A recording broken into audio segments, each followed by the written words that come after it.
নমস্কার, আমার চ্যানেলে আপনাদের সকলকে স্বাগত জানাই। আজ আমি ক্লাস 3 রায় মার্টিন কোয়েশ্চেন ব্যাংকের সেকেন্ড এক্সাম গণিত সপ্তম স্কুল তারকেশ্বর বিদ্যা মন্দির স্কুলটির সকল প্রশ্ন উত্তরগুলো সলভ করে দেখাবো। তাহলে চলো শুরু করা যাক। প্রথমে আছে সঠিক উত্তরটির নিচে দাগ দাও। 12, 10, 13, 18, 20, 22 এদের মধ্যে কোনটি বিজোড় সংখ্যা? আমরা কি জানি বিজোড় সংখ্যা কাকে বলে? যে সংখ্যাগুলিকে 2 দিয়ে ভাগ করা যায় না সেই সংখ্যাগুলিকে বিজোড় সংখ্যা বলে। তাহলে এই সংখ্যাগুলির মধ্যে যে সংখ্যাটি 2 দিয়ে ভাগ করলে মিলবে না সেই সংখ্যাটি হয়ে যাবে বিজোড় সংখ্যা। তাহলে 12, 10, 13, 18, 20, 22 এগুলোর মধ্যে 12, 10, 18, 20, 22 এই সংখ্যাগুলিকে 2 দিয়ে ভাগ করলে মিলবে, কিন্তু 13 এই সংখ্যাটিকে 2 দিয়ে ভাগ করলে মিলবে না। 2 দিয়ে যদি 13কে ভাগ করা হয় তাহলে ভাগশেষ থেকে যাবে, তাই জন্য বিজোড় সংখ্যা হবে 13। 83 গুণ 5 গুণফলে এককের ঘরের অঙ্কটি হলো 8, 5, 3। এককের ঘরের অঙ্কটি হলো 5। 2 ডজন সমান 12টি, 24টি, 36টি, 24টি। আমরা জানি 1 ডজন সমান 12টি, তাহলে 2 ডজন সমান 12 গুণ 2 সমান 24টি। 12 গুণ 2 সমান 24টি। 50 টাকায় 10টি, 15টি, 20টি 5 টাকার কয়েন বা নোট পাওয়া যায়। 50 টাকায় 10টি কয়েন বা নোট পাওয়া যাবে। 5 10 50, তাহলে 50 টাকায় 10টি 5 টাকার কয়েন বা নোট পাওয়া যাবে।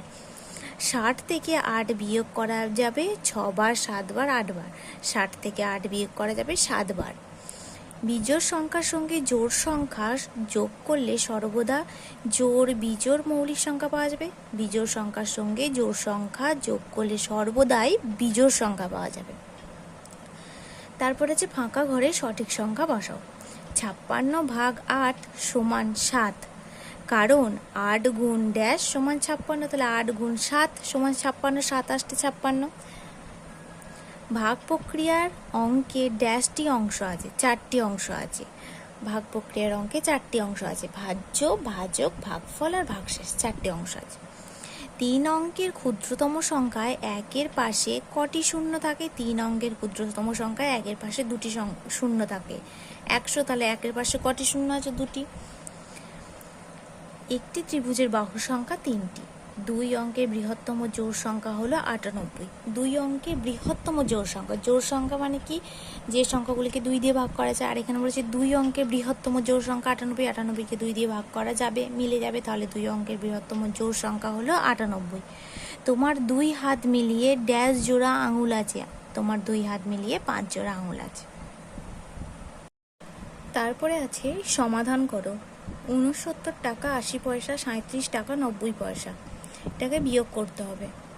তাহলে আমরা জানি 1 টাকা সমান 100 পয়সা, এখানে 100 পয়সা যোগ করলাম, যোগ করে 180 হলো, তাহলে 90-এর সাথে যদি এই 180টা বিয়োগ করা 90 হলো, তাহলে 90 পয়সা।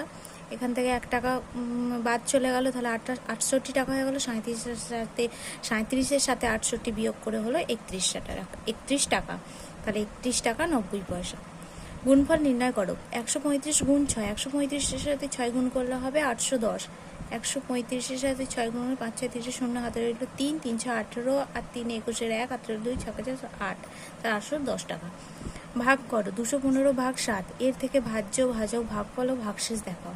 তাহলে ভাগটা আমরা করে দেখি। ভাগটা করে দেখেছি।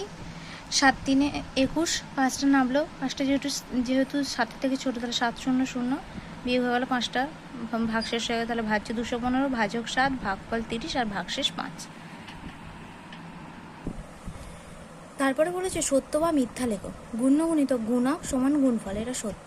1 থেকে 15 পর্যন্ত সংখ্যার যোগফল 65, এটা হবে মিথ্যা। 1 থেকে 15 পর্যন্ত সংখ্যাগুলো যোগ করে দেখবে, এটা 65 হবে না, এটা মিথ্যা। 2 টাকা সমান 5টি 50 পয়সা, এটাও মিথ্যা। কোনো সংখ্যাকে 7 দিয়ে ভাগ করলে ভাগশেষ 5 হতে পারে, এটা সত্য।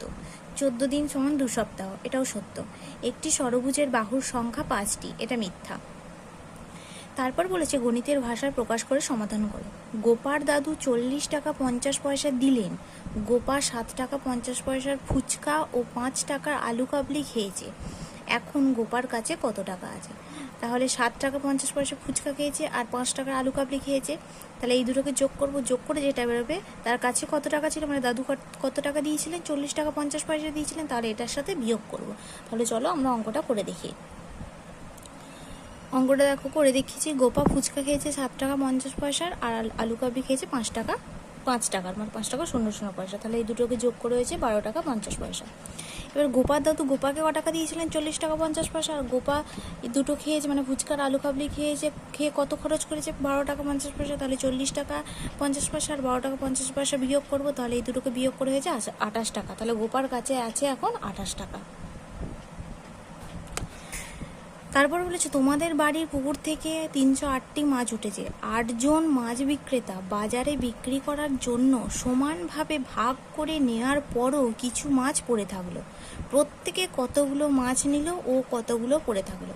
তাহলে এটা কি করতে হবে, ভাগ করতে হবে। 308 ভাগ 8, এই দুটোকে ভাগ করে দেখি। এই দুটো ভাগ করে কত পেয়েছি, 3 8 24, 24-এর সাথে 30 বিয়োগ করা হয়েছে 6, 8টা নামলো 28 64, 68 আর 64, 4 আর 8 বিয়োগ হয়েছে 4। তাহলে প্রত্যেকে 38টি করে মাছ নিল, 4টি মাছ পড়ে থাকলো। যদি তোমাদের ভিডিওটি ভালো লেগে থাকে তাহলে অবশ্যই লাইক, কমেন্ট, শেয়ার এবং সাবস্ক্রাইব করতে ভুলবে না। ধন্যবাদ।